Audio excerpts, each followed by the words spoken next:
La personne et l'œuvre du Saint-Esprit. René Pache. Troisième partie. L'œuvre du Saint-Esprit depuis la Pentecôte dans le cœur de l'homme. Chapitre 8. La plénitude du Saint-Esprit. Définissons tout d'abord ce que nous entendons par plénitude du Saint-Esprit.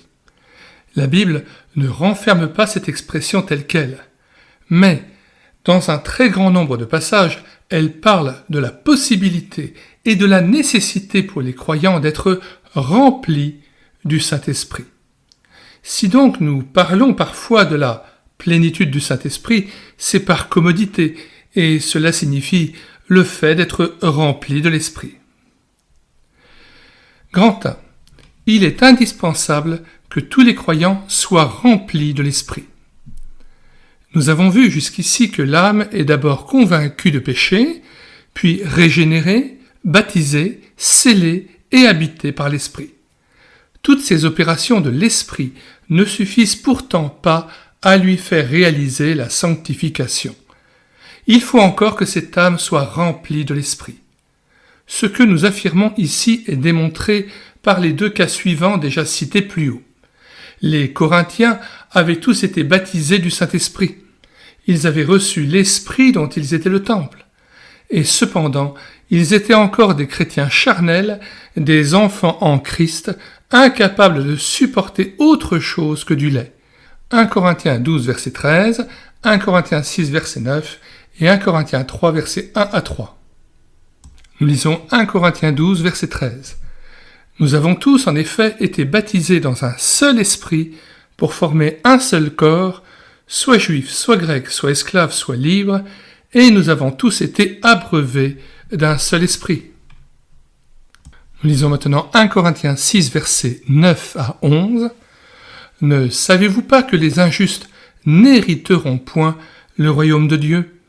Ne vous y trompez pas, ni les impudiques, ni les idolâtres, ni les adultères, ni les efféminés, ni les infâmes, ni les voleurs, ni les cupides, ni les ivrognes, ni les outrageux, ni les ravisseurs n'hériteront le royaume de Dieu.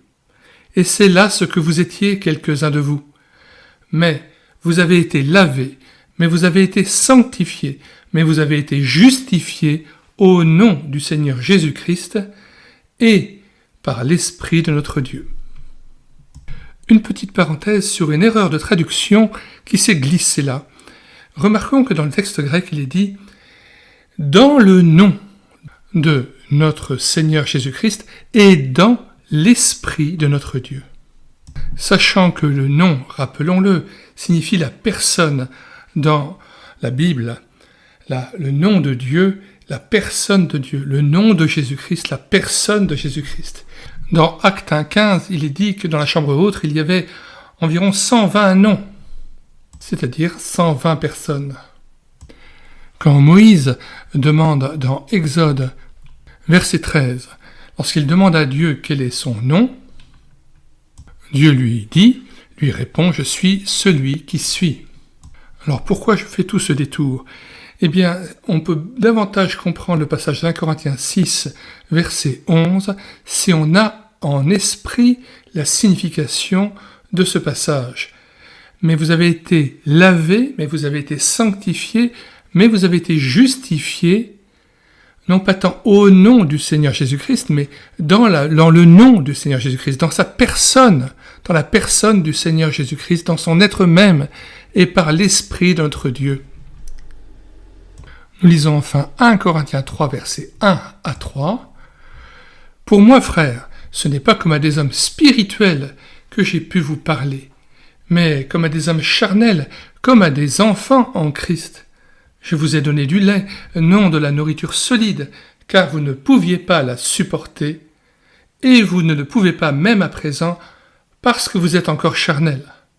En effet, puisqu'il y a parmi vous de la jalousie et des disputes, n'êtes-vous pas charnels et ne marchez-vous pas selon l'homme » Fin de citation et retour au texte.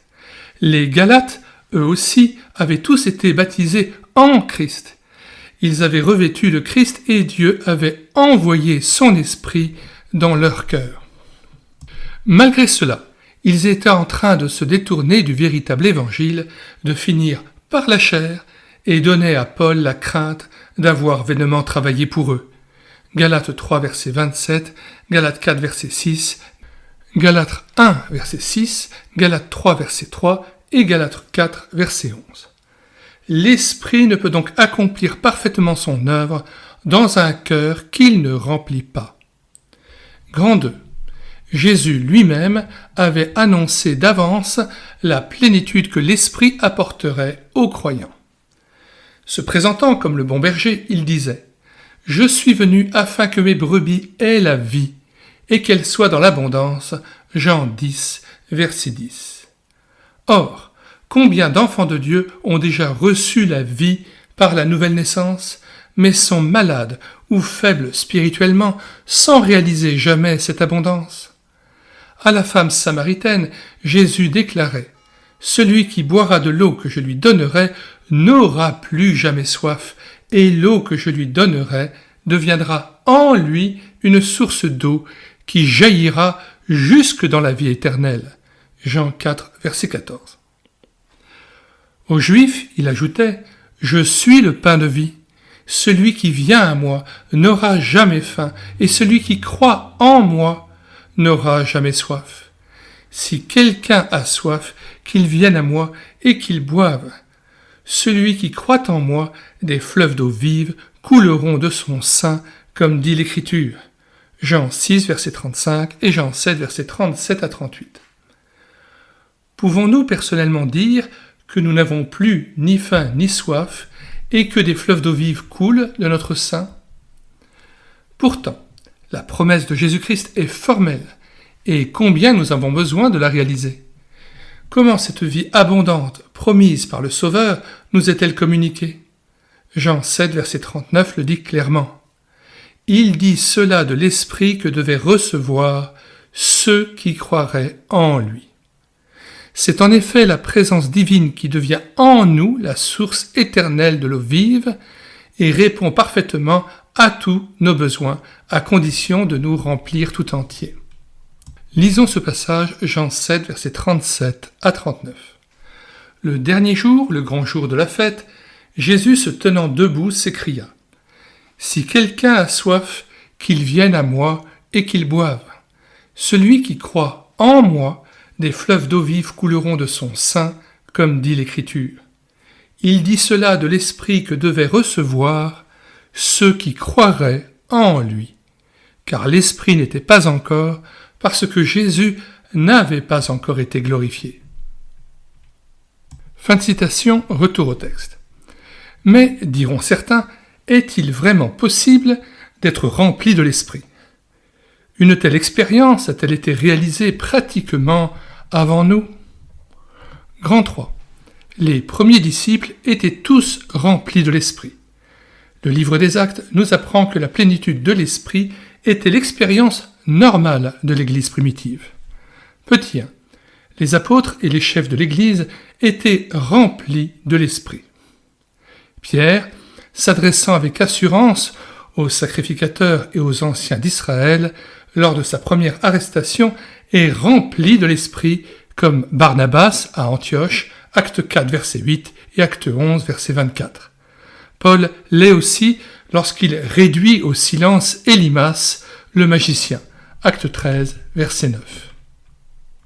Alors Saul, appelé aussi Paul, rempli du Saint-Esprit, fixa les regards sur lui et dit « Homme plein de toute espèce de ruse et de fraude, fils du diable, ennemi de toute justice, ne cesseras-tu point de pervertir les voies droites du Seigneur ?» Fin de citation, retour au texte. Lorsqu'il s'agit de nommer les diacres pour leur confier une besogne matérielle, on exige qu'ils soient non seulement convertis, mais pleins d'Esprit Saint et de sagesse.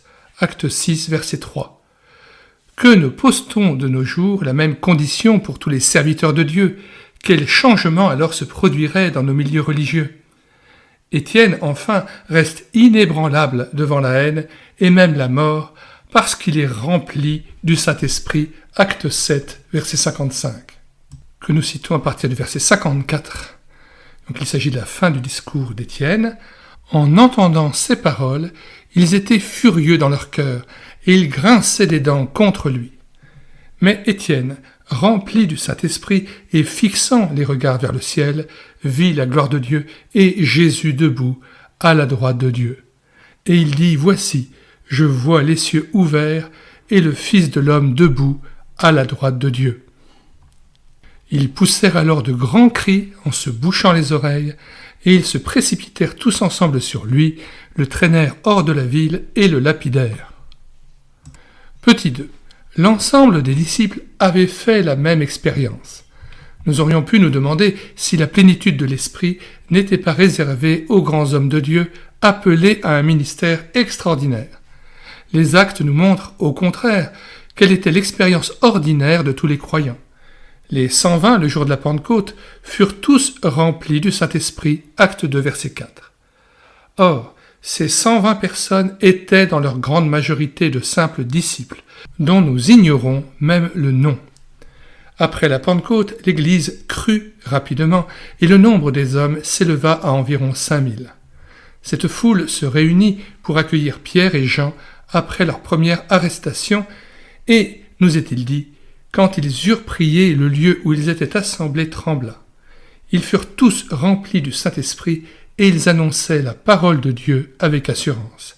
Acte 4, versets 4 et 31. Si l'ensemble des croyants d'alors étaient remplis de l'Esprit, comment se fait-il que cette vérité soit aujourd'hui si méconnue ? D'autre part, si dans l'Église primitive, tous les disciples avaient réalisé cette expérience, ne pouvez-vous pas aussi la faire même si vous êtes le plus humble et le plus ignoré des croyants ? 3. Même de nouveaux convertis étaient remplis du Saint-Esprit. À Saul de Tarse, 3 jours après sa rencontre avec le Christ ressuscité, Ananias déclare « Le Seigneur Jésus m'a envoyé pour que tu recouvres la vue et que tu sois rempli du Saint-Esprit. » Acte 9, verset 17. Encore pourrait-on dire que Saul était un cas exceptionnel.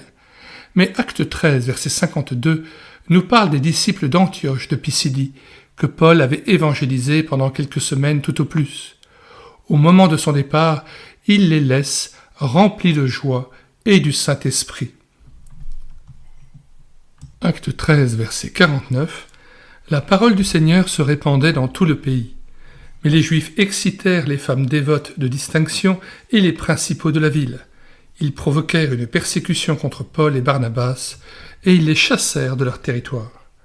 Paul et Barnabas secouèrent contre eux la poussière de leurs pieds et allèrent à Icône, tandis que les disciples étaient remplis de joie et du Saint-Esprit. Retour au texte. Ne pensons donc pas que la plénitude de l'Esprit soit une expérience nécessairement rare et inaccessible. De même que Dieu, dans l'Église primitive, l'accordait à chacun, il désire aujourd'hui que tous nous la réalisions. 4. Dieu ordonne à tous les croyants de tous les temps qu'ils soient remplis du Saint-Esprit. Par la plume de Paul, il nous commande « Ne vous énivrez pas de vin, c'est de la débauche. Soyez au contraire remplis de l'Esprit. » Éphésiens 5, 18. Il est évident que cette parole est valable pour toutes les époques et pour tous les enfants de Dieu. Nous cherchons sans doute à obéir au premier de ces commandements, car nous savons que les ivrognes n'hériteront pas le royaume de Dieu. Mais avons-nous compris que le second ordre, d'être remplis de l'Esprit, est aussi pour nous, et nous sommes-nous efforcés de le mettre en pratique ? Sinon, ne cherchons pas d'autre explication à nos défaites et à notre faiblesse spirituelle. Il est cependant facile à comprendre que Dieu veuille nous remplir de son esprit. Il sait que nous ne pouvons servir de maître. Aussi, dès l'instant où il est venu faire sa demeure en nous, son désir est-il que son esprit nous envahisse tout entier pour qu'il puisse nous sanctifier, nous affranchir et nous transformer à son image. Un père, en effet, ne désire-t-il pas pour son enfant la plénitude de la santé et de la force ? Dieu ne peut nous donner cette plénitude que si nous nous laissons entièrement dominer par l'Esprit. D'autre part, l'Écriture nous dit que Dieu chérit avec jalousie l'Esprit qu'il a fait habiter en nous. Jacques 4, verset 5. Comment pourrait-il ne pas souhaiter que cet Esprit règne seul dans nos cœurs ? Si donc nous voulons plaire à Dieu et connaître la vraie vie chrétienne, obéissons à son commandement formel. Ne pas chercher à être rempli de l'Esprit, c'est résister à sa plus sainte volonté à l'égard de ses enfants. 5. Que signifie et qu'implique le fait d'être rempli de l'Esprit? Remarquons tout d'abord, comme on l'a dit souvent, qu'être rempli de l'Esprit ne veut pas dire que nous ayons davantage de l'Esprit pour disposer en quelque sorte de lui, mais bien au contraire, qu'il ait davantage de nous et nous tienne tout entier à sa disposition. L'Esprit agit en nous comme une force envahissante. Il occupe aussitôt toute parcelle de notre être que nous lui abandonnons, de même que l'air remplit immédiatement tout espace vide qui s'ouvre devant lui. C'est pourquoi, pour être remplis de l'Esprit, nous n'avons rien à faire d'extraordinaire. Dès que nous nous abandonnons sincèrement à Dieu, tels que nous sommes, et du mieux que nous pouvons, en croyant à sa promesse, nous sommes remplis de son esprit à la mesure de notre capacité. Cela explique que tous, même un nouveau converti sans expérience ni grande connaissance, puissent faire cette merveilleuse expérience.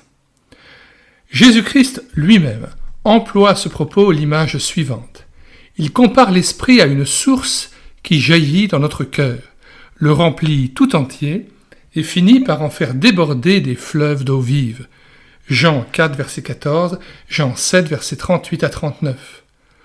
L'eau de cette source abondante et intarissable envahira d'elle-même, nous allions dire automatiquement, le petit espace qui l'entoure et en chassera toutes les impuretés à une seule condition cependant, que l'accès ne lui en soit pas fermé par le rocher de notre volonté rebelle.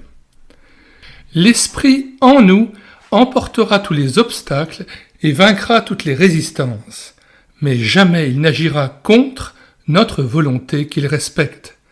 Si cette volonté s'oppose à lui, il sera contristé et cessera de se manifester. Si elle lui est entièrement abandonnée et soumise, il nous remplira aussitôt.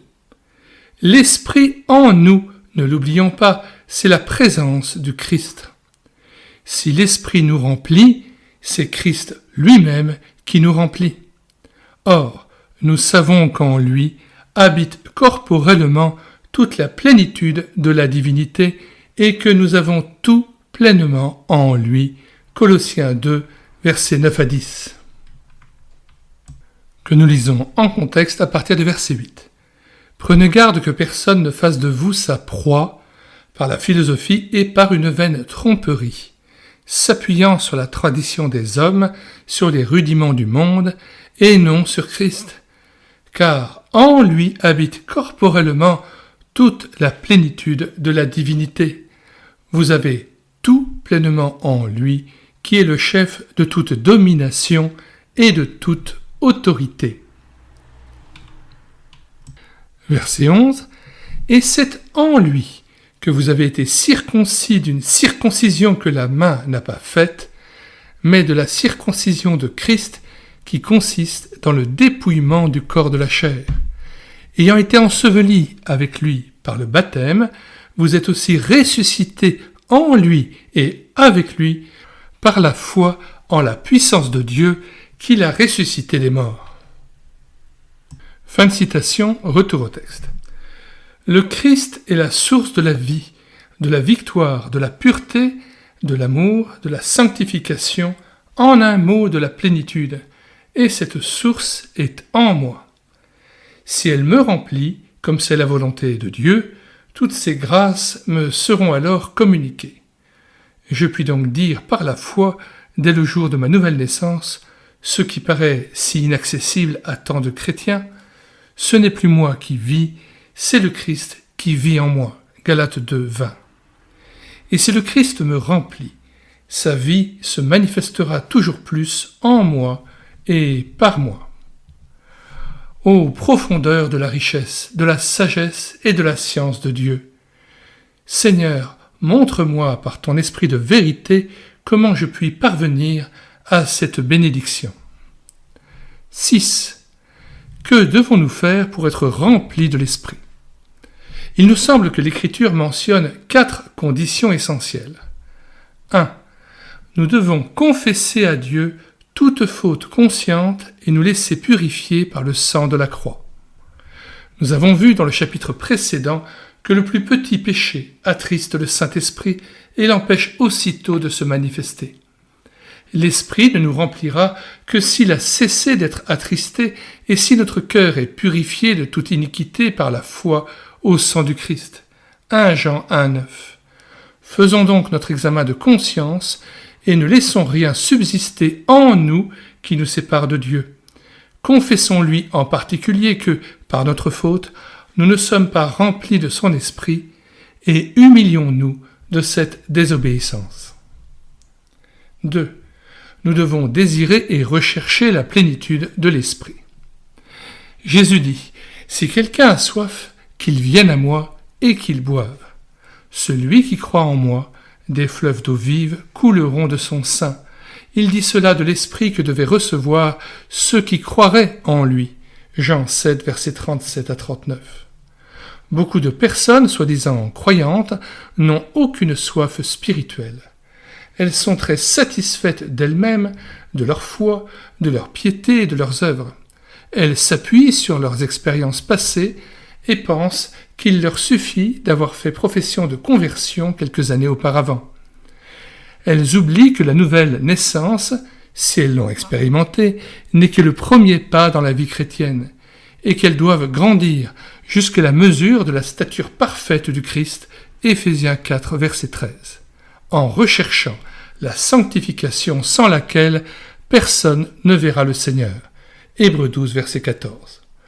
On pourrait dire à leur sujet ce que le Seigneur écrit à l'église de Laodicée. Tu dis, je suis riche, je me suis enrichi, je n'ai besoin de rien. Et tu ne sais pas que tu es malheureux, misérable, pauvre, aveugle et nu. Apocalypse 3, verset 17. Il n'y a pas d'espoir pour ceux qui n'ont pas de besoin spirituel. La soif, au contraire, est un besoin impérieux qui veut absolument être assouvi. Un homme tenaillé par la soif donnerait n'importe quoi pour pouvoir l'étancher.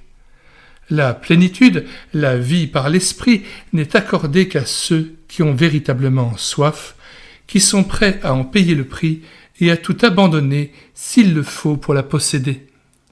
Heureux ceux qui ont faim et soif de justice, car ils seront rassasiés. Matthieu 5, verset 6.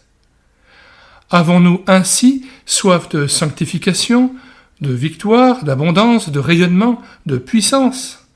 Désirons-nous une vie chrétienne qui ne soit pas faite de hauts et de bas continuels, de chutes répétées, de faiblesse et de tristesse constante ? En un mot, avons-nous soif d'être remplis de l'Esprit ? Alors, approchons-nous du Sauveur, car sa promesse est pour nous. Petit 3. Nous devons nous livrer à Dieu sans réserve et ouvrir à son influence notre être tout entier. Dieu, nous l'avons vu, veut nous remplir de son esprit. Mais on ne peut remplir que ce qui est vide. Sans doute, si nous nous sommes convertis, l'esprit a-t-il occupé en nous une certaine place. Mais toutes les parties de notre être lui ont-elles été ouvertes pour qu'il y pénètre ? Ou n'avons-nous pas plutôt apporté à Dieu seulement tel péché qui nous gênait, telle chose auquel nous ne tenions pas trop, gardant pour nous quelques idoles, et par-dessus tout notre volonté propre ? Or, il est évident qu'en refusant d'abandonner des domaines entiers de notre vie, ou ne fût-ce qu'une seule chose, nous empêchons le Seigneur de nous remplir. Il nous veut à lui 100% et nous donne à choisir. C'est tout ou rien, c'est à prendre ou à laisser. Jésus nous dit « Quiconque d'entre vous ne renonce pas à tout ce qu'il possède ne peut être mon disciple. Celui qui voudra sauver sa vie la perdra, mais celui qui la perdra à cause de moi, peut-on livrer davantage, la retrouvera. » Luc 14, verset 33 et Luc 9, verset 24. Nous pourrions préférer être tièdes et refuser de connaître la sanctification comme la plénitude de la vie. Mais le Seigneur nous dirait alors « Parce que tu n'es ni froid ni bouillant, je te vomirai de ma bouche. » Apocalypse 3, verset 16. Peut-être quelqu'un dira-t-il : je voudrais bien tout abandonner entre les mains de Dieu et vider complètement mon cœur pour qu'il le remplisse. Mais il y a beaucoup de choses qui me tiennent lié et que je ne puis ôter de ma vie. Bien entendu, Dieu ne s'attend pas à ce que nous nous purifions nous-mêmes et que nous fassions d'abord disparaître par nos efforts ce qui entrave son action en nous. Nous n'y parviendrions jamais. Tout ce qu'il demande, c'est notre consentement. C'est que nous le laissions pénétrer partout pour qu'il transforme et purifie tout. Ce qu'il veut, c'est la soumission complète de notre volonté contre laquelle il n'agira jamais puisqu'il nous a créés libres. Mais lorsque tous les leviers de commande auront été remis entre ses mains, rien ne l'empêchera de nous remplir et de se glorifier en nous. Selon sa promesse, il produira en nous le vouloir et le faire, Philippiens 2,13, et rendra toutes choses possibles. Écoutons l'exhortation de l'apôtre Paul qui nous donne la clé de la sanctification. Donnez-vous vous-même à Dieu comme étant vivant de mort que vous étiez. Je vous exhorte à offrir vos corps comme un sacrifice vivant, saint, agréable à Dieu, ce qui sera de votre part un culte raisonnable. Romains 6, verset 13 et Romains 12, verset 1. Présentons-nous donc devant Dieu et disons-lui : Seigneur, je me livre à toi tout entier, tel que je suis. Je veux payer le prix, t'obéir coûte que coûte et être rempli de ton esprit. Petit 4. Enfin, nous devons croire que Dieu nous a remplis de son esprit si nous avons réalisé les 3 premières conditions. Il ne suffit pas de confesser ses fautes, de désirer ardemment la plénitude et de se mettre sur l'autel. Combien de croyants s'efforcent de le faire et persistent aussi longtemps qu'ils peuvent dans cette attitude sans que rien ne se passe en eux. Alors, épuisés, ils retombent dans leur état précédent. Il leur a manqué le dernier pas, de saisir par la foi la bénédiction que Dieu leur avait déjà donnée en principe. Jésus lui-même affirme cette vérité dans le passage que nous avons déjà cité. « Si quelqu'un a soif, qu'il vienne à moi et qu'il boive. Celui qui croit en moi, des fleuves d'eau vive couleront de son sein, comme dit l'Écriture. » Il dit cela de l'Esprit que devaient recevoir ceux qui croiraient en lui. Jean 7, versets 37 à 39. Ce passage se rapporte indubitablement non seulement à l'Esprit, mais à sa plénitude. Car, quelle plus belle image de plénitude qui déborde pourrait-on imaginer que des fleuves d'eau vive ? Or, pour que notre cœur soit ainsi rempli, la dernière et grande chose que nous ayons à faire, c'est de croire. Relevons à ce propos les 3 étapes que doit franchir notre foi. A. Jésus-Christ nous demande premièrement de croire en lui et de tout attendre de lui. Aussi longtemps que nous plaçons notre confiance dans les hommes ou en nous-mêmes, en nos efforts vers le bien, en notre valeur personnelle, en nos expériences, quelles qu'elles soient, nous ne parviendrons jamais à la pleine libération intérieure. C'est Jésus-Christ seul qui est notre vie et notre plénitude. Pour en être remplis, nous devons laisser toutes les autres choses de côté et ne regarder qu'à lui. B. Lorsqu'il a fixé nos regards uniquement sur sa personne, Jésus-Christ nous demande de croire qu'il est en nous avec l'Esprit. Nous pourrions prétendre avoir dans le ciel le Sauveur le plus puissant et le plus divin.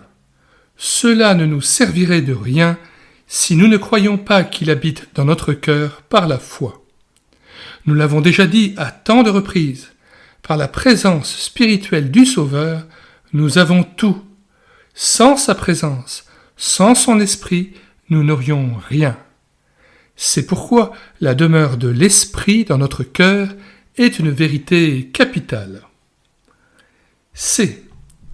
Il y a une 3e étape de la foi.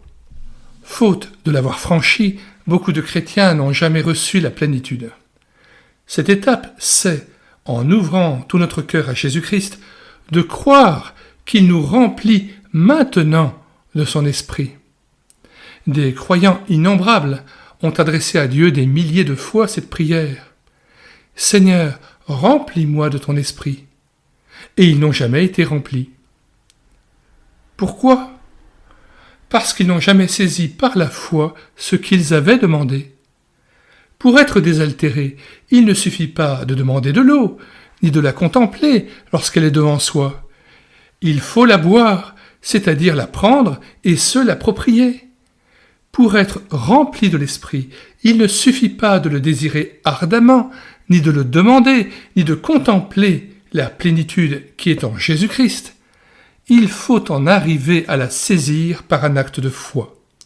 Nous croyons que nous devons supplier Dieu de nous remplir de son esprit. Mais c'est au contraire lui qui nous supplie de croire et d'abandonner tous les obstacles qui l'empêchent de prendre en nous toute la place.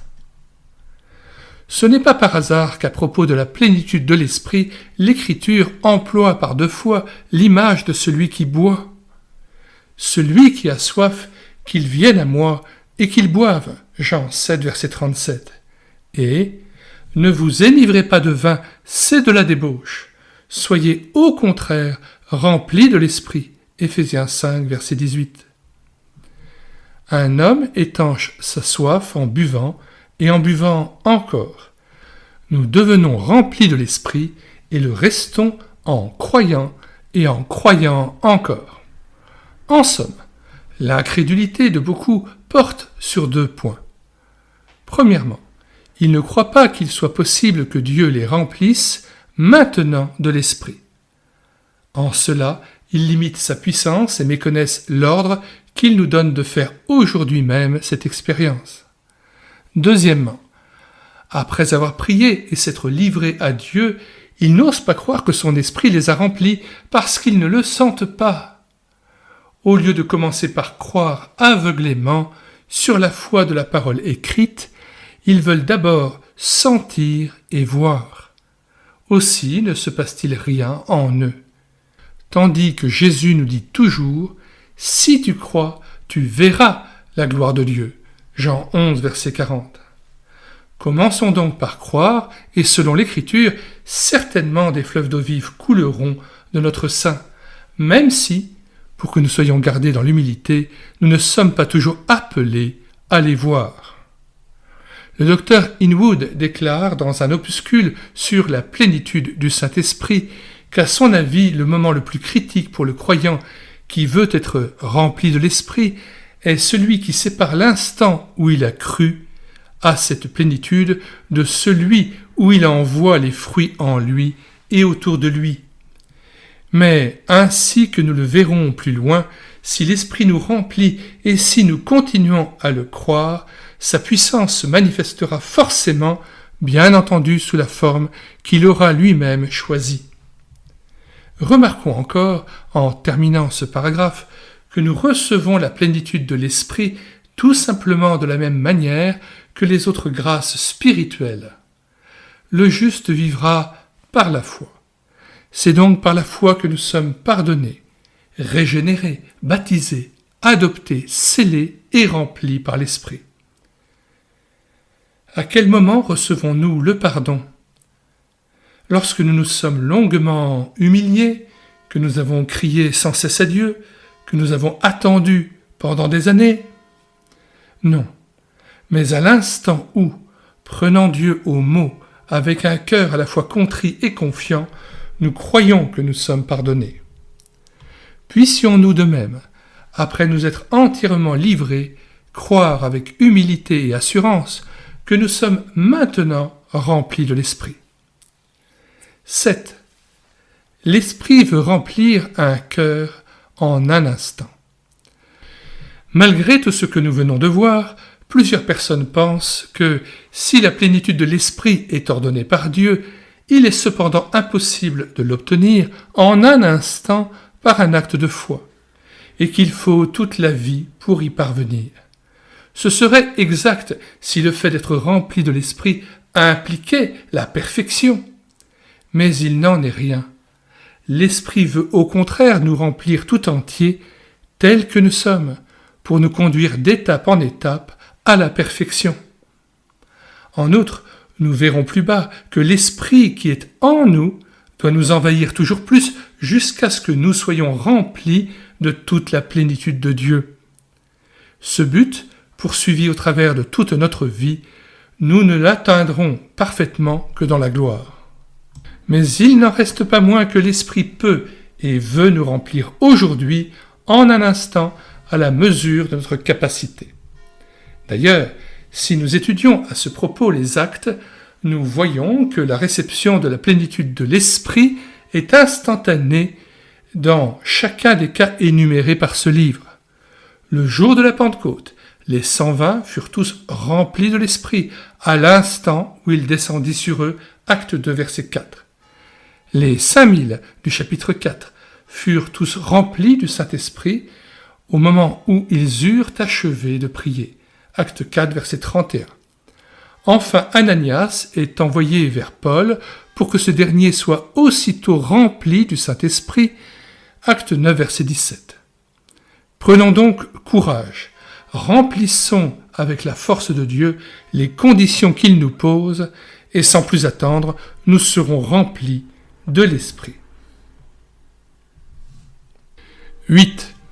Beaucoup de croyants ont déjà été remplis de l'Esprit sans le savoir. Le Seigneur, s'adressant à l'église d'Éphèse, dit « Ce que j'ai contre toi, c'est que tu as abandonné ton premier amour. » Apocalypse 2, verset 4. N'avons-nous pas tous connu, au début de notre vie chrétienne, le premier amour ? Nous ne parlons pas, évidemment, d'un enthousiasme charnel et passager, d'un feu de paille sentimental sans lendemain.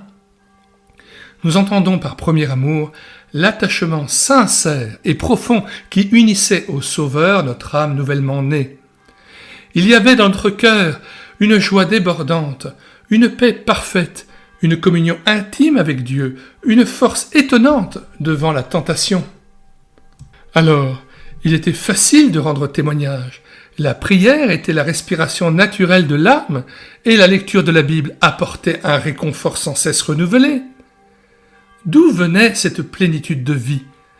Tout simplement du fait que, notre cœur ayant été livré sans réserve, l'Esprit le remplissait tout entier. Mais hélas, que s'est-il ensuite passé pour beaucoup ? Le zèle s'est refroidi, peu à peu la flamme a baissé. Les nouveaux sacrifices demandés ont paru trop grands. Le monde a recommencé à faire sentir son attrait. Il y a eu des chutes, le découragement est venu, un interdit s'est glissé dans le cœur. En un mot, le premier amour a été abandonné et la plénitude de l'esprit que l'on possédait sans peut-être s'en rendre compte a été perdue. Y a-t-il parmi nos lecteurs quelqu'un qui ait fait cette douloureuse expérience ?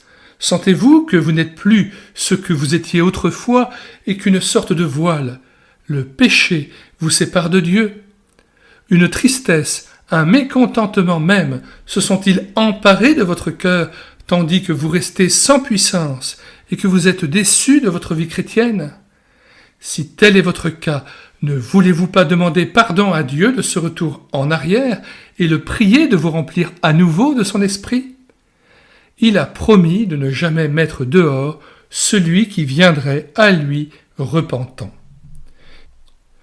Si vous le laissez vous purifier de tout péché, que vous vous livriez à lui tout à nouveau, et que vous croyez que son esprit vous remplit, non seulement il vous rendra le premier amour que vous avez perdu, mais il vous donnera beaucoup plus et chaque jour davantage. Car il est prêt à faire, par la puissance qui agit en nous, infiniment au-delà de ce que nous demandons ou pensons, Éphésiens 3, verset 20. Que nous citons à partir du verset 14.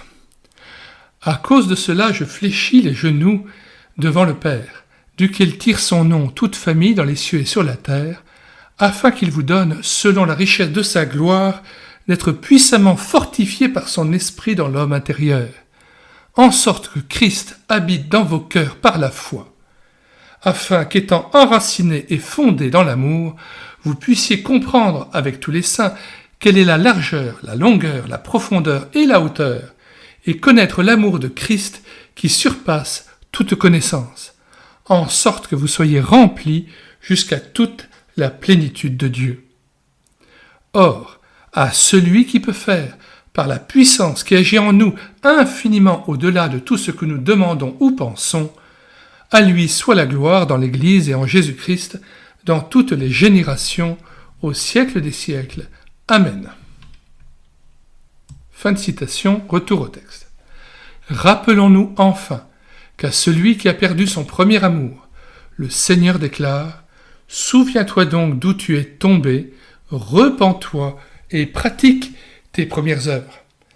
Sinon je viendrai à toi et j'ôterai ton chandelier de sa place, à moins que tu ne te repentes. » Apocalypse 2, verset 5. Prenons garde de prendre notre parti du déficit de notre vie spirituelle alors qu'une pleine restauration nous est royalement offerte. Un tel endurcissement nous conduirait à la mort.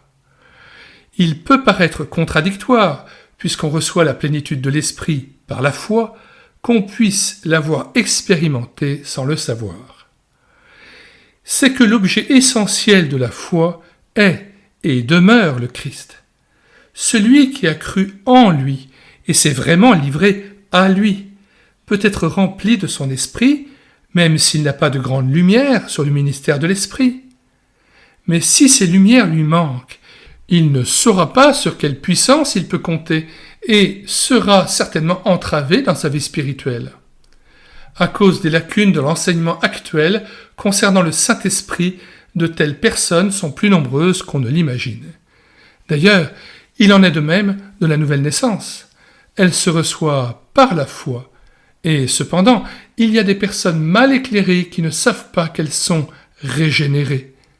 Nous pouvons conclure en disant que beaucoup de chrétiens ne devraient pas considérer la plénitude de l'esprit comme quelque chose de nouveau, d'extraordinaire et d'impossible, mais au contraire, comme une expérience perdue qu'ils peuvent retrouver et continuer aujourd'hui même en suivant la voie que Dieu leur trace. 9. La plénitude de l'esprit peut être perdue, mais aussi retrouvée. Il importe de souligner encore ce que nous venons de relever au cours du dernier paragraphe. Un enfant de Dieu rempli de l'esprit ne l'est pas nécessairement toujours, ni une fois pour toutes. Il lui est toujours possible d'attrister l'esprit qui habite en lui et qui respecte sa liberté. Le moindre péché conscient qui n'est pas aussitôt confessé et abandonné fait baisser le niveau spirituel.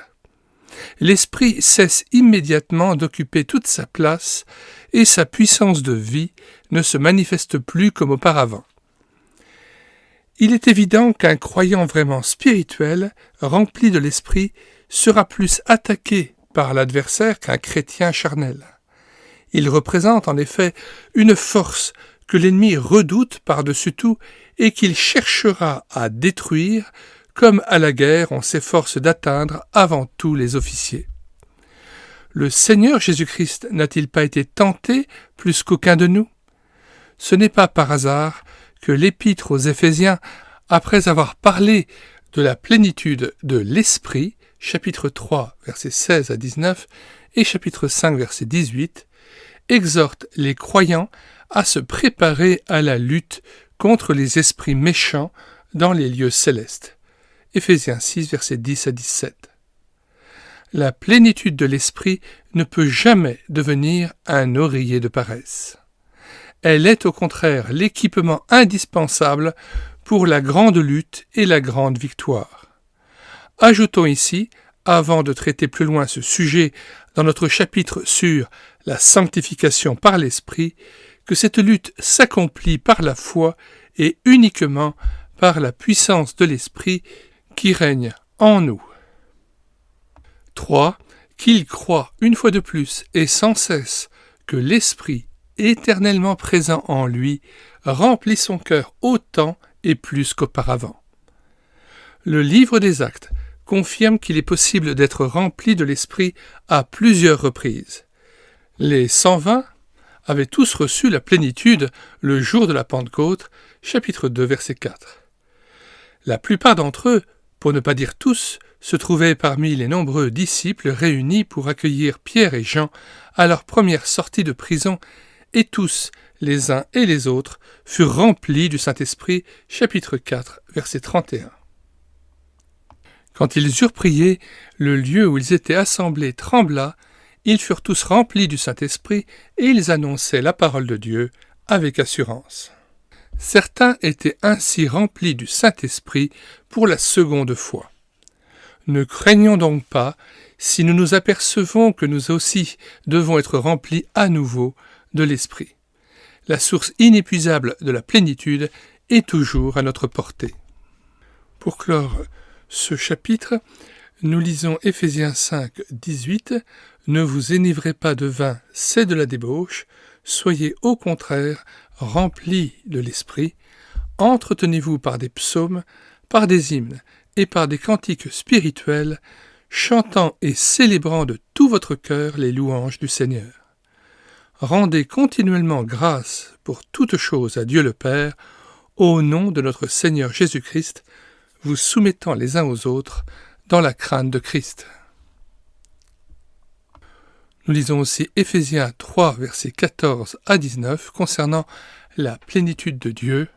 « À cause de cela, je fléchis les genoux devant le Père, duquel tire son nom toute famille dans les cieux et sur la terre, afin qu'il vous donne, selon la richesse de sa gloire, d'être puissamment fortifié par son esprit dans l'homme intérieur, en sorte que Christ habite dans vos cœurs par la foi, afin qu'étant enraciné et fondé dans l'amour, vous puissiez comprendre avec tous les saints quelle est la largeur, la longueur, la profondeur et la hauteur, et connaître l'amour de Christ qui surpasse toute connaissance, en sorte que vous soyez remplis jusqu'à toute la plénitude de Dieu. » Et bien sûr le verset 20 et 21, « Or, à celui qui peut faire, par la puissance qui agit en nous infiniment, au-delà de tout ce que nous demandons ou pensons, à lui soit la gloire dans l'Église et en Jésus-Christ, dans toutes les générations, au siècle des siècles. Amen. » Chapitre 10. Comment conserver la plénitude de l'Esprit. Nous venons de voir qu'il est possible de perdre et de retrouver la plénitude de l'Esprit. Mais prévenir vaut mieux que guérir. Comment maintenir en nous le niveau spirituel, voilà une question capitale. Il nous semble que l'Écriture y répond en 2 mots. Romains 8, verset 4. Nous conservons la plénitude de l'Esprit en marchant, non selon la chair, mais selon l'Esprit. Premièrement, nous devons résolument tourner le dos au mal sous toutes ses formes, refuser de donner accès à l'adversaire et prendre garde de ne pas attrister l'esprit. Bien entendu, nous n'y parviendrons jamais nous-mêmes, mais la présence du Seigneur nous en rendra capables. Deuxièmement, c'est en vivant selon l'esprit, en nous soumettant à son influence, à sa direction, à sa volonté, en un mot, en lui obéissant en toutes choses, que nous sauvegarderons notre équilibre intérieur. Nous reviendrons sur ce sujet important en parlant de la sanctification par l'Esprit dans notre prochain chapitre. 11. L'Esprit doit nous remplir chaque jour davantage. Dans le domaine spirituel, qui n'avance pas recule. Nous ne saurions donc être satisfaits en conservant seulement ce que nous avons déjà reçu. Petit 1. Dieu veut prendre toujours plus possession de nous. Il veut que nous soyons semblables à l'image de son Fils, Romains 8, verset 29. Car ceux qu'il a connus d'avance, il les a aussi prédestinés à être semblables à l'image de son Fils, afin que son Fils fût le premier-né entre plusieurs frères. Ceux qu'il a prédestinés, il les a aussi appelés, ceux qu'il a appelés, il les a aussi justifiés, et ceux qu'il a justifiés, il les a aussi glorifiés. Fin de citation, retour au texte. Nous devons tous parvenir à l'état d'homme fait à la mesure de la stature parfaite du Christ et finalement être rempli jusqu'à toute la plénitude de Dieu. Éphésiens 4, verset 13 et Éphésiens 3, verset 19. Nous lisons Éphésiens 4, versets 11 à 15. Et il a donné les uns comme apôtres, les autres comme prophètes, les autres comme évangélistes, les autres comme pasteurs et docteurs, pour le perfectionnement des saints, en vue de l'œuvre du ministère et de l'édification du corps de Christ, jusqu'à ce que nous soyons tous parvenus à l'unité de la foi et de la connaissance du Fils de Dieu, à l'état d'homme fait, à la mesure de la stature parfaite de Christ, afin que nous ne soyons plus des enfants, flottant et emportés à tout vent de doctrine par la tromperie des hommes, par leur ruse, dans les moyens de séduction, mais que, professant la vérité dans la charité, nous croissions à tous égards en celui qui est le chef, Christ. Fin de citation, retour au texte. Or, l'Écriture déclare très clairement que ce but absolu, à savoir être rempli jusqu'à toute la plénitude de Dieu, après avoir atteint la stature d'homme fait à la mesure de la stature parfaite de Christ. Or, l'Écriture déclare très clairement que ce but absolu, nous ne l'atteindrons que dans la gloire. Quand ce que nous serons sera manifesté, nous serons semblables à lui, parce que nous le verrons tel qu'il est. 1 Jean 3, verset 2. En sa présence seulement, nous serons parfaitement remplis de toute la plénitude de Dieu.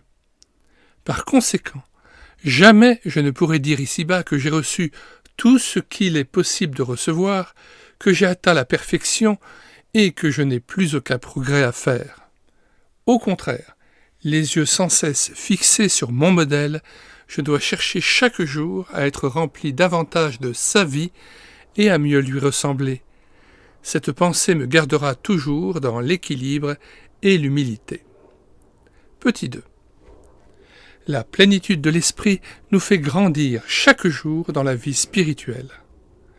La nouvelle naissance, par laquelle nous recevons la vie, doit être suivie par une croissance constante. Le propre d'un chrétien charnel, c'est qu'il ne grandit pas et reste à l'état d'enfant en Christ, incapable de supporter autre chose que du lait. 1 Corinthiens 3, versets 1 à 2. Pour moi, frères, ce n'est pas comme à des hommes spirituels que j'ai pu vous parler, mais comme à des hommes charnels, comme à des enfants en Christ. Je vous ai donné du lait, non de la nourriture solide, car vous ne pouviez pas la supporter, et vous ne le pouvez pas même à présent, parce que vous êtes encore charnels. En effet, puisqu'il y a parmi vous de la jalousie et des disputes, n'êtes-vous pas charnels, et ne marchez-vous pas selon l'homme ? Fin de citation, retour au texte. Par contre, la caractéristique d'un chrétien rempli de l'esprit, c'est qu'il jouit de la pleine santé spirituelle et se développe harmonieusement jusqu'au terme de sa course ici-bas. Mais, dira-t-on, cette idée de croissance n'est-elle pas en contradiction avec celle de la plénitude de l'esprit ? Pas le moins du monde. Un enfant qui vient de naître peut jouir de la plénitude de la santé et de la vie physique. Néanmoins, et grâce à cette plénitude même, il devra se développer jusqu'à ce qu'il devienne un homme fait. Ses veines peuvent être pleines de sang et ses poumons remplis d'air, mais cette quantité de sang et d'air ne lui suffirait plus à l'âge adulte. Il en est de même d'un chrétien spirituel. Dieu le remplit à la mesure de sa capacité et de son développement. La libre action de l'esprit le fera grandir et lui permettra de recevoir chaque jour une mesure plus grande de sa plénitude qui lui sera nécessaire pour les tâches nouvelles et les combats nouveaux. Ce qui lui suffisait au début de sa vie spirituelle ne lui suffirait plus aujourd'hui. Mais, grâce soit rendue à Dieu, il ne parviendra jamais à épuiser les réserves de puissance et de vie que l'esprit est toujours prêt à lui communiquer. Comme le disait Frédéric Godet, L'homme est un vase destiné à recevoir Dieu. Un vase qui doit s'agrandir à mesure qu'il se remplit et se remplir à mesure qu'il s'agrandit. Cité par Toffel, Opus Cité, page 21. L'exemple de Pierre est frappant. 2 fois nous le voyons rempli de l'Esprit, acte 2 verset 4 et acte 4 verset 8.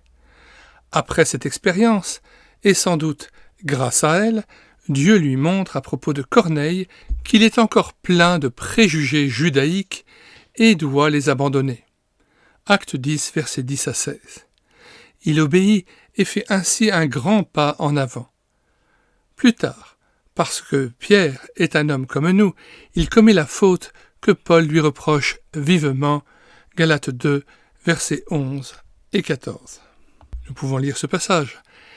Mais lorsque Céphas vint à Antioche, je lui résistais en face, parce qu'il était répréhensible. En effet, avant l'arrivée de quelques personnes envoyées par Jacques, il mangeait avec les païens. Et quand elles furent venues, il s'esquiva et se tint à l'écart par crainte des circoncis. Avec lui, les autres Juifs usèrent aussi de dissimulation, en sorte que Barnabas même fut entraîné par leur hypocrisie. Voyant qu'il ne marchait pas droit selon la vérité de l'Évangile, je dis à Céphas en présence de tous, « Si toi qui es juif, tu vis à la manière des païens et non à la manière des Juifs, pourquoi forces-tu les païens à judaïser ? Nous sommes juifs de naissance, et non pécheurs d'entre les païens. Néanmoins, sachant que ce n'est pas par les œuvres de la loi que l'homme est justifié, mais par la foi en Jésus-Christ, nous aussi nous avons cru en Jésus-Christ, afin d'être justifiés par la foi en Christ, et non par les œuvres de la loi, parce que nulle chair ne sera justifiée par les œuvres de la loi. Fin de citation et retour au texte.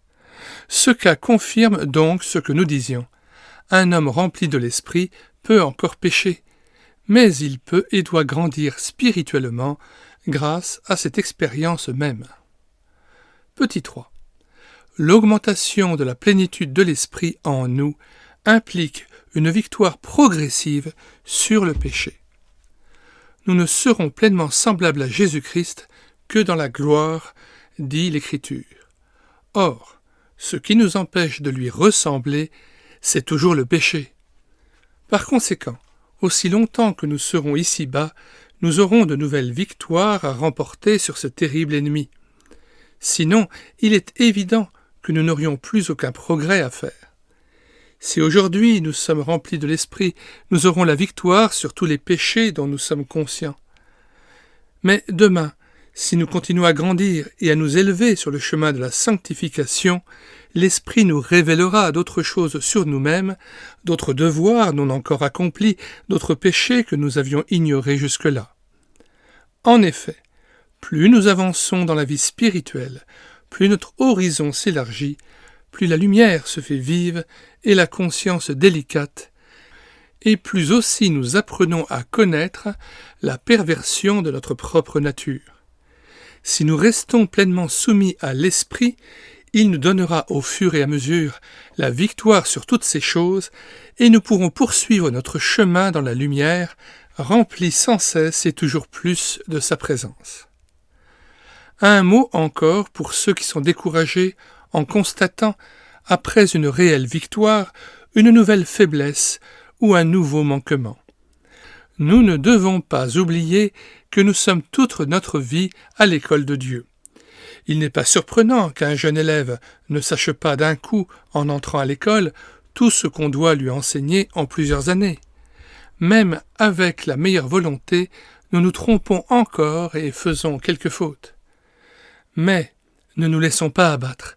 Si nous sommes des écoliers dociles et toujours désireux d'apprendre, le divin maître saura sans cesse nous corriger, nous instruire et nous conduire d'étape en étape au but qu'il nous a assigné.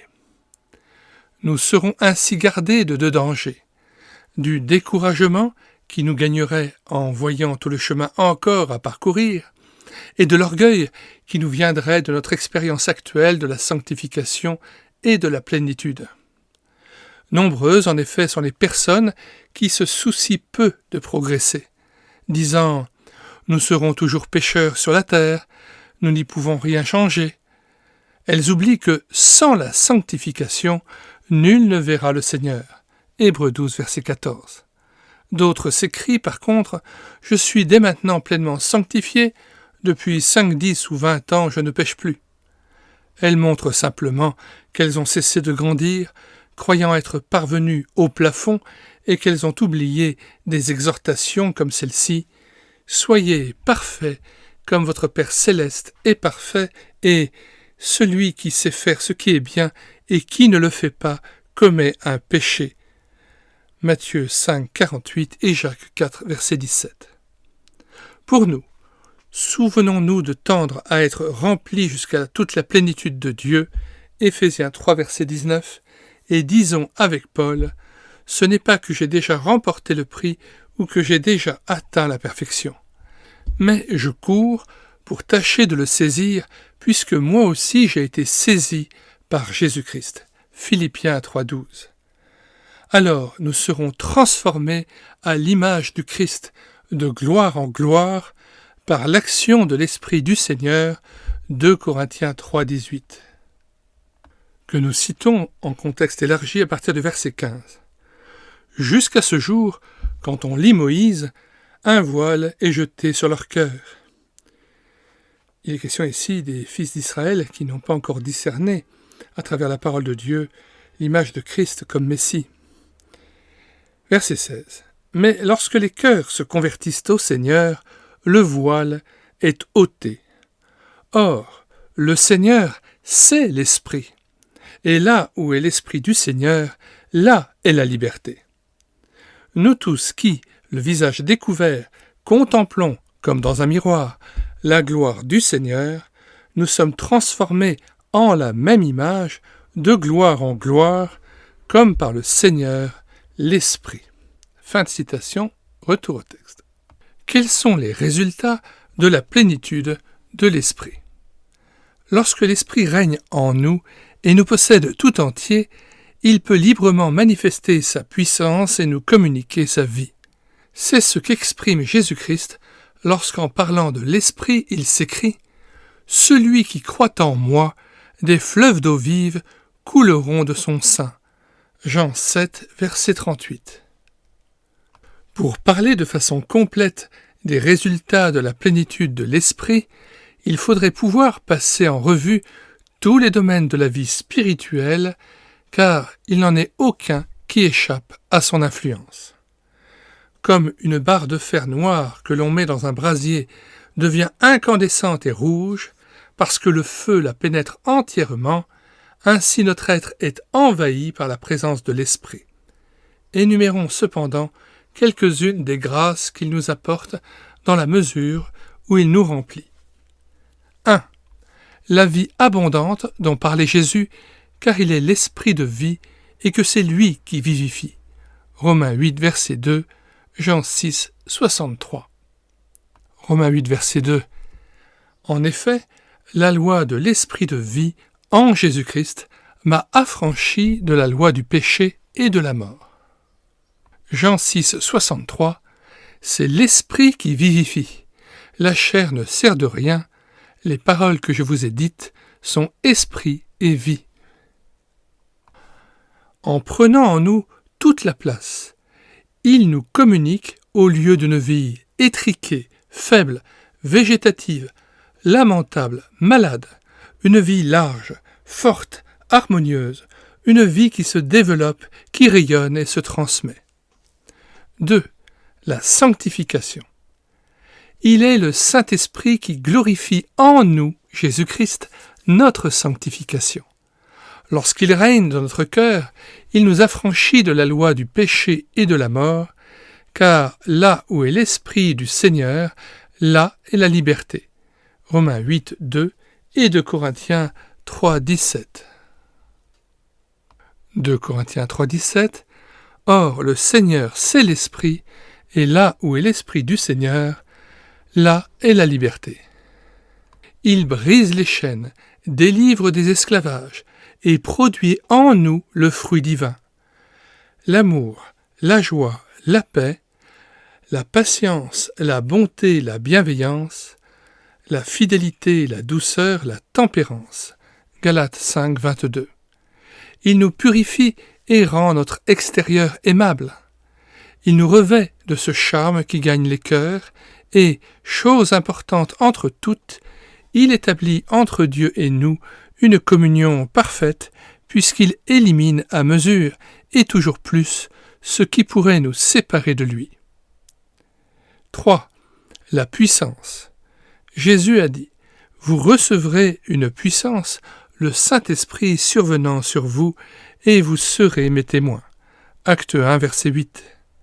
Dès que nous ne lui résistons plus et qu'elle a rempli notre cœur, cette puissance déborde tout autour de nous. Elle se manifeste par l'efficacité de notre service, la fécondité de notre témoignage, aussi bien que par notre sanctification intérieure. C'est par la puissance que donne la plénitude de l'Esprit que Pierre, le jour de la Pentecôte, amène à la fois 3000 personnes, acte 2, verset 41, et que les disciples accomplissent, au travers du livre des Actes, leur œuvre extraordinaire. Mais cette puissance n'est pas donnée seulement en vue du succès, elle l'est aussi en vue de l'épreuve et même du martyre. Si Étienne meurt en vainqueur, priant pour ses bourreaux, c'est qu'il est rempli de l'Esprit. Acte 7, versets 55 à 60. Nous-mêmes, n'avons-nous pas infiniment besoin de cette puissance pour notre vie intérieure et notre service, comme pour notre victoire sur les épreuves et les tentations de chaque jour? 4. L'action de grâce et la louange. Il est frappant que Paul, après avoir exhorté les Éphésiens à être remplis de l'Esprit, ajoute aussitôt « Entretenez-vous par des psaumes, par des hymnes et par des cantiques spirituels, chantant et célébrant de tout votre cœur les louanges du Seigneur. Rendez continuellement grâce pour toutes choses à Dieu le Père, au nom de notre Seigneur Jésus-Christ. » Éphésiens 5, versets 18 à 21.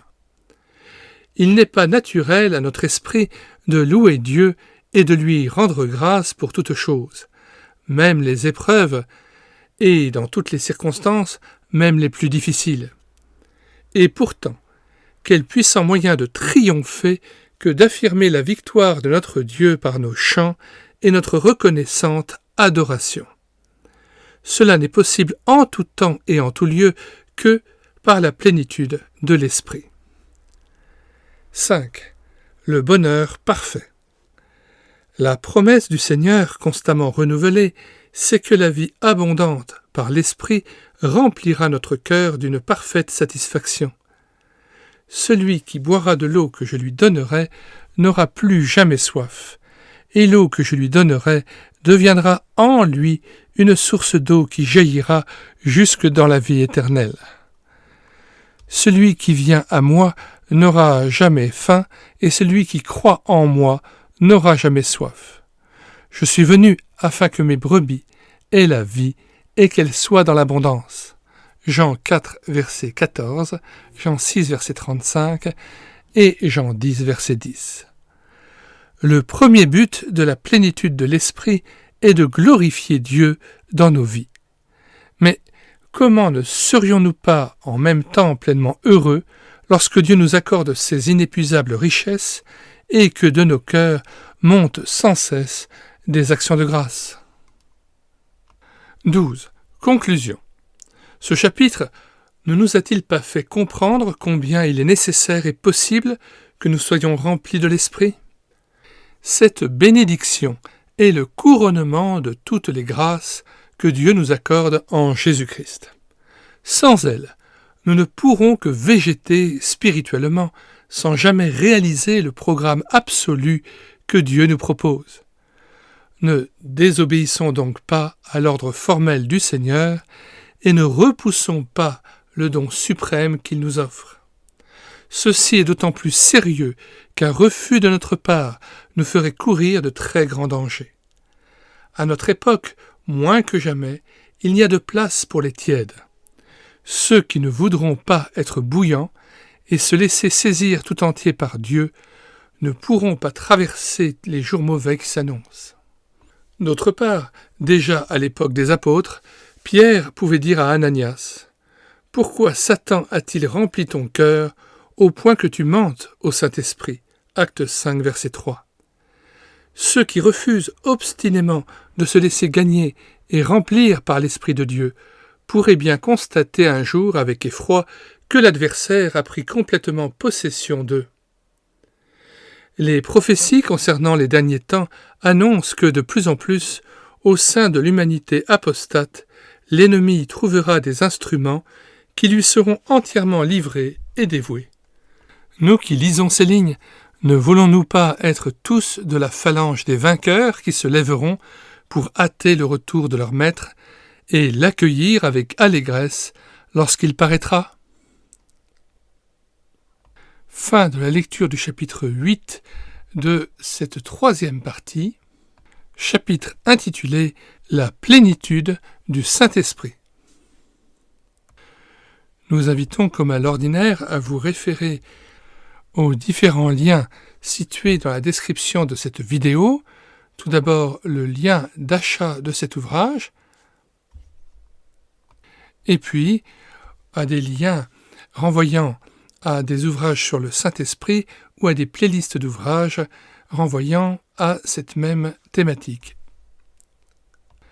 Chacun des ouvrages présentés est téléchargeable gratuitement sur notre site internet médiathèquechrétienne.fr, site comprenant plus de 1300 ouvrages dont nous avons assuré la réédition numérique gratuite. Il s'agit pour la plupart d'ouvrages chrétiens épuisés et non réédités, dont nous avions à cœur qu'ils soient à nouveau disponibles pour tout à chacun, immédiatement, gratuitement. Alors n'hésitez plus, sur la barre de recherche Google, vous écrivez médiathèquechrétienne.fr d'un seul tenant et sans accent. Arrivé sur le site, vous cliquez « Livres à télécharger ». Puis vous faites une recherche par ordre alphabétique d'auteur. Par exemple, les œuvres de René Pache étant quasiment toutes épuisées, vous cliquez sur P pour trouver René Pache. Une fois trouvé cet auteur, vous avez tous les ouvrages dont nous avons pu assurer la réédition numérique. Par exemple, vous cliquez sur l'ouvrage « La plénitude de Dieu » qui est un commentaire biblique sur l'Épître aux Éphésiens. Et là, après la présentation de l'ouvrage et les liens de recommandation, tout à fait en bas de page, vous cliquez sur « Télécharger en Word et en PDF » et l'ouvrage « La plénitude de Dieu » de René Pache est à vous instantanément, gratuitement et sans que vous ayez à vous inscrire sur le site ou à télécharger un quelconque logiciel. Avant de nous quitter, nous vous recommandons de vous rendre sur les 250 playlists de cette chaîne YouTube qui a déjà maintenant 3100 vidéos afin de pouvoir profiter des différents audiobooks que nous avons pris en charge et des 1000 cantiques que nous avons mis en parole afin de nourrir votre louange individuelle ou en assemblée, des 80 BD tournesol ou BD Tom et Carotte que nous avons lus avec caméra, lus et filmés avec caméra document, et enfin les centaines d'ouvrages que nous avons présentés afin que vous puissiez les télécharger sur notre site internet médiathèquechrétienne.fr. Eh bien, si vous voulez être mis au courant des différentes vidéos que nous faisons paraître chaque jour, abonnez-vous à cette chaîne YouTube et l'écoutez sa parole. Chaîne consacrée à la parole de Dieu. Le titre de cette chaîne, Elle écoutait sa parole, est une référence à l'évangile de Luc, chapitre 10, verset 39, qui nous décrit Marie, sœur de Marthe et de Lazare, aux pieds du Seigneur Jésus, pour écouter sa parole, en référence à ce célèbre passage des Saintes Écritures, où le Christ, tout en reprenant Marthe de trop s'agiter, affirme que Marthe a choisi la bonne part, qui ne lui sera point ôtée. Cette chaîne propose des livres audio chrétiens, des livres numériques à télécharger, des chants de louanges, des BD filmés avec caméra document et même des films chrétiens.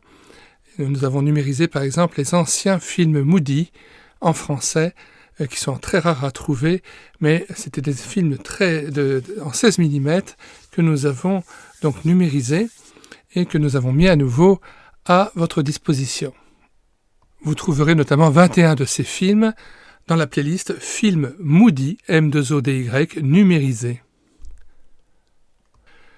Eh bien, puisse le Seigneur nous permettre d'avoir une oreille attentive à sa parole et d'être rempli de son Esprit Saint. Nous mettons bien entendu dans les commentaires de cette vidéo l'ouvrage de René Pache, La plénitude de Dieu, avec le lien de téléchargement gratuit. Nous vous disons au revoir et à bientôt pour une prochaine vidéo.